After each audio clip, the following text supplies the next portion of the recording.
Namasté, bonsoir. J'espère que vous allez bien, où que vous soyez. Restez bien chez vous. Voilà. Donc je reviens encore une fois avec une nouvelle vidéo avec vous pour parler un petit peu de ce qui se passe dans la vie quotidienne aujourd'hui. Voilà. Ça fait quand même maintenant bientôt 3 semaines à moi qu'on est en confinement. Donc maintenant on commence à habituer des choses dans notre quotidien, des choses que ça se passait pas avant, que ça se passe aujourd'hui, qu'on commence à peut-être habituer, peut-être pour certaines, peut-être pas pour certains. Voilà, cet confinement nous apprend à vivre autrement, comme je vous avais déjà parlé avant. Cet confinement nous change notre quotidien, notre regard, notre manière de faire des choses. Voilà. Donc pour certaines personnes, peut-être c'est difficile parce que il y a des problèmes. Il y a des problèmes dans leur famille. Il y a aussi des malades ou des décès dans certaines familles. Voilà. Donc certaines personnes ont perdu peut-être la famille, mais d'un autre côté, il y a aussi certains enfants à retrouver leur famille. Aujourd'hui, on est confiné, on est chez soi, avec les enfants. Ceux qui ont des enfants, on est avec les enfants. C'est quand même un moment magique. Bon, peut-être pas pour tout le monde, mais si on pense autrement, c'est un moment quand même formidable pour nous, mais pour les enfants aussi.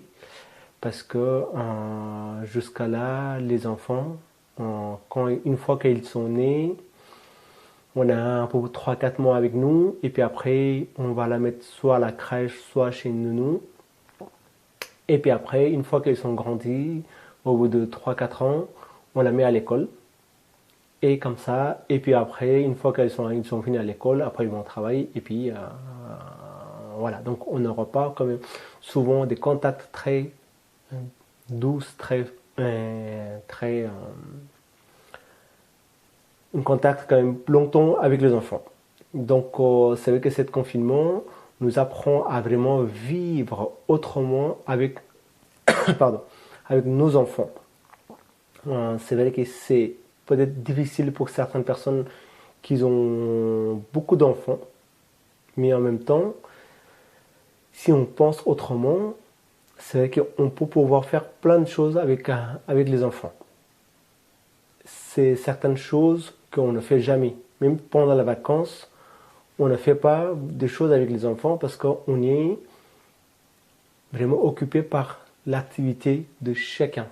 Pendant les vacances, on essaie de vraiment faire tellement de choses, alors que du coup, on n'aura pas forcément le temps passer le temps avec les enfants. Donc aujourd'hui, on n'a pas d'autre chose à faire qu'à rester chez soi. Et quand on est chez soi, qu'est-ce qu'on fait? On profite avec les personnes qui sont autour de nous. Ça veut dire qu'on profite avec les enfants, avec le couple, avec peut-être s'ils sont avec leurs parents, avec les parents. Donc c'est vraiment c'est un moment. Si on pense autrement, ça peut être un moment magique parce que ça ne viendra pas ce moment-là, un autre moment. Bon, maintenant, c'est vrai qu'il y a une question d'économie aussi pour certaines personnes qui ne peuvent pas la travailler. Bien sûr, ouais, il y a une question d'économie, mais en même temps, après, il faut penser aussi aux écologies. Voilà.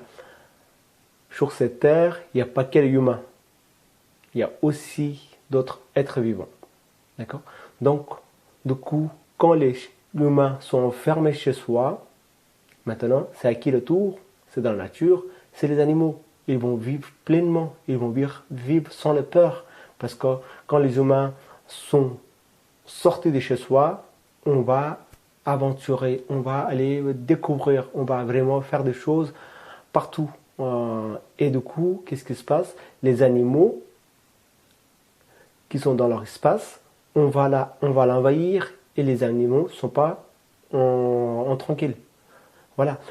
Donc aujourd'hui, les animaux, ils ont trouvé leur place, ils vivent pleinement. Voilà. Après, D'autres choses, c'est pareil. La nature, il va respirer pleinement. La nature, en ce moment aujourd'hui, il y a tellement de moins de pollution que bah, la planète, il vibre pleinement.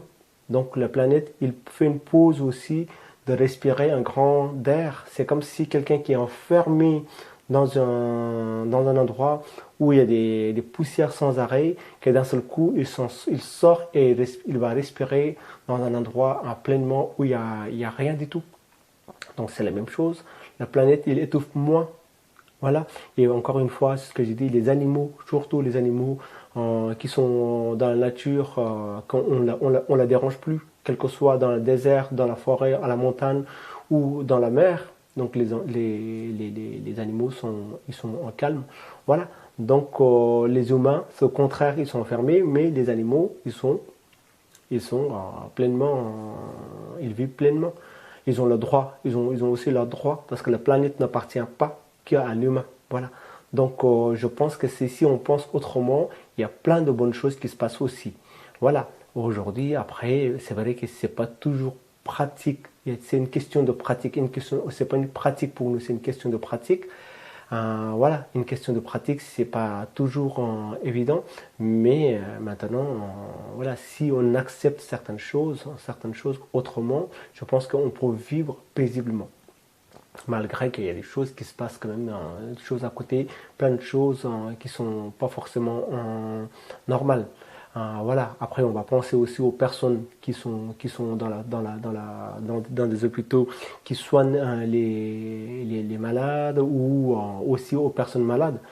Voilà, ça, leur condition est difficile, mais il y a combien de pourcents? Peut-être il y a moins de pourcents qu'il y a la plupart des personnes qui vivent peut-être bien. Voilà, aujourd'hui, si vous regardez le journal, peut-être ils vont dire 10% des choses bien, mais après 90% de choses, on parle que des morts ou autre chose. Voilà.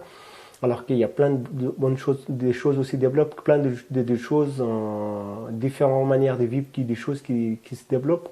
Aujourd'hui, du fait qu'il y a un confinement, on ne peut pas manger des choses qui viennent vraiment de l'extérieur, qui viennent des choses vraiment d'autres pays.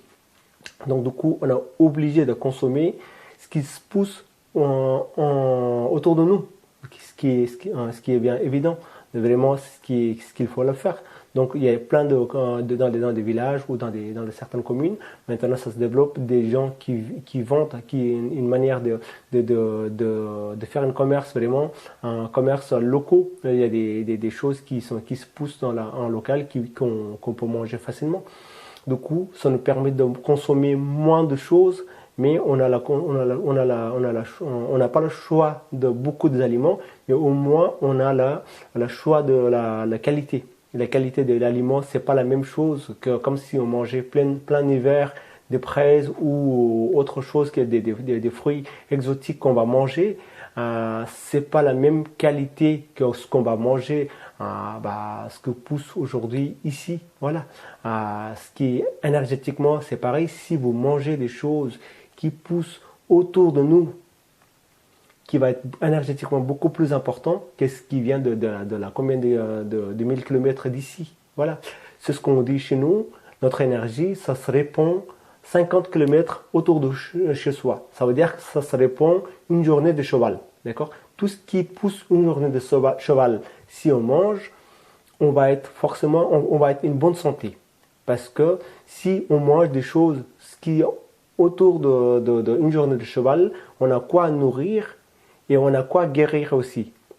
Donc ça veut dire que tout ce qui est des plantes médicinales, on va trouver aussi autour de nous. D'accord? Aujourd'hui, on n'a pas obligé d'aller chercher des plantes de Chine ou l'Inde ou d'autres pays. Alors qu'avant, les gens qui vivaient ici, avant de découvrir d'autres médecines, ils avaient leur médecine locale.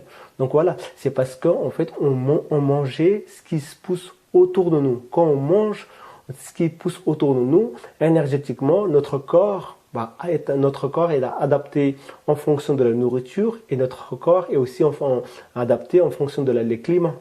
D'accord? Si je vis dans le Jura ici, c'est peut-être plutôt une fois humide, quelque chose comme ça, et les aliments qui poussent ici est adapté en fonction de mon corps, Et mon corps est adapté en fonction de l'énergie de l'endroit où je vis.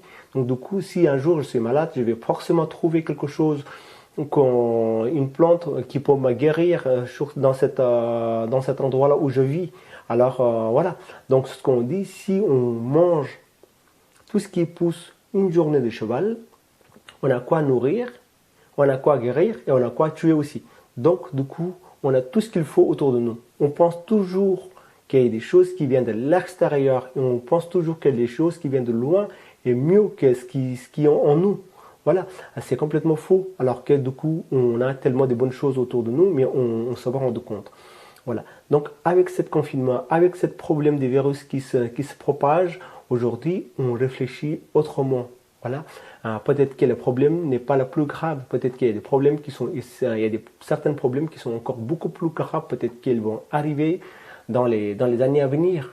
On sait pas. Donc ça, cette propagation de virus nous apprend à vivre autrement. Dire que c'est une sonnette d'alarme pour dire qu'attention, vous allez trop loin, vous vivez autrement. Et là, ça nous apprend à vraiment dire de vivre vraiment jour en jour. Voilà, ça nous apprend à dire vraiment de vivre avec l'essentiel. Parce qu'aujourd'hui, on a oublié de vivre avec l'essentiel et jour en jour. D'accord? On va tellement loin dans notre projet et du coup, on oublie tout ce qui se passe aujourd'hui. Donc là, avec ce confinement, ce problème de la virus nous apprend à vraiment vivre jour en jour. Qu'est-ce que ça veut dire vivre jour en jour? Parce qu'on ne sait pas demain qu'est-ce qui va se passer. Demain, peut-être qu'il y a des choses qui se passeront mieux ou peut-être encore pire. Donc du coup, on est obligé de vivre ce qui se passe aujourd'hui, jour en jour. Voilà. Et c'est des choses que peut-être que vous savez tous. Voilà, c'est juste, je vous donne pas une leçon, mais tout simplement je partage une expérience que j'ai. Voilà. Après, je parle pas que pour les gens d'ici, aussi là aujourd'hui le virus est dans le monde entier. Moi, je suis d'origine de Népal.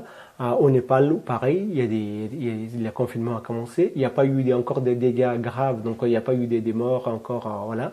Le virus n'est pas encore propagé du tout, mais le confinement a commencé. Ça fait quand même au moins 12 semaines, en plus de 2 semaines que le confinement a commencé. Au Népal, la plupart des gens, on vit avec l'agriculture. Les gens, ils dépendent de l'agriculture, d'accord? Mais il y a à peu près 30% des gens qui vivent 30 ou 40% des gens qui vivent en ville, qui vivent pas avec l'agriculture, d'accord? Qui vivent avec le tourisme ou avec autre chose. Alors, la plupart des gens maintenant, plus en plus des gens qui commencent à venir en ville pour chercher le travail, pour chercher le confort, d'accord? Sauf qu'avec ce confinement, qu'est-ce qu'on a appris? C'est que aujourd'hui, avec le confinement, tout est fermé. Donc les gens sont fermés dans les grandes villes, chez soi, dans des petits appartements ou dans des petites chambres. Donc, qu'est-ce qui se passe? Ils n'ont pas grand-chose à manger. Ils ne peuvent pas acheter parce qu'ils ont peut-être ils n'ont pas de travail. On n'a pas comme ici. On a encore la chance qu'il y a des gouvernements qui peuvent nous encore donner certaines aides, mais ça n'existe pas chez nous. Donc les gens, ils ont bien réfléchi, ils se sont rendus compte que la plupart des gens qui vivent au village, le confinement, ça n'a rien à voir, ils s'en foutent de confinement parce qu'ils sont chez soi, comme d'habitude, dans les villages, ils vont travailler dans leurs champs, ils vont cultiver ce qu'ils ont cultivé, ils vont manger. Ils sont complètement une autarcie. Donc ils vont manger ce qu'ils cultivent. Donc ils ne dépendent pas des autres. Donc maintenant, les gens qui vivent dans les grandes villes, même au Népal, ils sont en train de retourner dans les villages et ils sont retournés la terre pour dire qu'on va peut-être cultiver pour qu'on puisse manger. Voilà. Donc c'est juste pour vous dire que c'est pas qu'ici, mais c'est aussi ailleurs. Ça se passe comme ça. Donc bon, c'est pas possible en France aujourd'hui d'avoir un jardin pour tout le monde, mais au moins ceux qui sont ici, on a la possibilité vraiment de vivre vraiment avec la nature, harmonie avec la nature. Voilà. Aujourd'hui, cet virus qui est arrivé, c'est aussi peut-être une désharmonie, de vivre en désharmonie avec la nature. Voilà. On ne sait pas d'où elle a commencé, mais en tout cas, c'est une désharmonie qu'on a vécue avec la nature. Ça peut être arrivé, ça peut être aussi avec des rayons vraiment de tout ce qui est de la radioactivité, qui peuvent aussi ces choses pour être de propager. Voilà, on ne sait pas comment ça va se passer. Mais voilà, mais je ne suis pas là pour rapporter le jugement, mais en tout cas, pour vous dire que voilà, on a quand même des chances. C'est une chance de vivre aujourd'hui, ce confinement. Voilà, c'est une chance pour certaines personnes. Moi, je ne parle pas aux personnes encore qui sont touchées gravement maladie ou décès dans la famille. Mais ceux qui n'ont rien eu, c'est une chance de réfléchir autrement. Voilà, c'est une chance pour dire qu'on a, on a préparé. On a préparé des choses. C'est comme si dans certaines écoles, on apprend aux enfants, dire que si un jour il y a un incendie, on va faire comme ça. Si un jour, à un moment, on avait appris aux enfants dans des collèges ou dans des lycées ou dans des écoles, s'il y a un attentat, comment on fait face à cet attentat ou des choses comme ça. Vous voyez, on a appris plein de choses. Donc aujourd'hui, c'est face à la crise, tout ce qui est de mondial, à comment on va réagir. Donc c'est un apprenti pour nous, dire que si ça peut arriver des choses encore plus graves que ça. Et en ce moment-là, il faut qu'on soit préparé. Donc, si vous voulez préparer, écoutez, il faut vraiment qu'on vive harmonie avec la nature. Et de vivre avec l'harmonie avec la nature, je pense qu'on va y arriver. Et, encore une fois, je vous dis, c'est d'arriver à vivre avec l'essentiel. En vivant jour en jour. Voilà. Donc, je pense que c'est des choses que, tout ce que je dis, vous savez déjà. Mais, c'est juste une partage, encore une fois, c'est juste une partage de mon expérience avec vous. Ne prenez pas mal, c'est peut-être qu'il y a certaines personnes qui vont dire que peut-être c'est des choses que vous savez déjà. Donc je pense que vous savez tout ce que je dis, mais c'est un partage d'expérience que je amène vers vous. Voilà. Bien. Voilà. Donc, n'hésitez pas s'il y a des questions ou des choses comme ça à m'envoyer. Mais voilà, je vais peut-être revenir avec d'autres choses. Mais en tout cas, prenez le temps de vivre vraiment avec votre proche et de prendre le temps de vivre pleinement. C'est un moment vraiment, même si c'est difficile, c'est un moment qui nous apporte vraiment d'apprendre plein de choses. C'est un moment d'apprentissage, c'est un moment de vraiment de regarder en arrière, de retourner pour voir d'où on vient et où on est aujourd'hui. D'où on vient, où on est aujourd'hui, et maintenant, qu'est-ce que je vais faire dans la suite. Voilà. On a couru, on est tombé dans un trou, je sors du trou, et maintenant, qu'est-ce que je vais faire? Qu'est-ce que je vais faire maintenant pour ne pas retomber dans le trou? D'accord? Ça, c'est important de savoir. Voilà. Tout ce qui s'est passé, c'est passé. Voilà. Tout ce qui va se passer n'est pas passé. Maintenant, tout ce qui se passe, vous allez vivre pleinement. Voilà. J'espère que ça va pas vous trop prendre la tête. Voilà. Donc je vous souhaite une excellente soirée et puis bon confinement et puis à bientôt.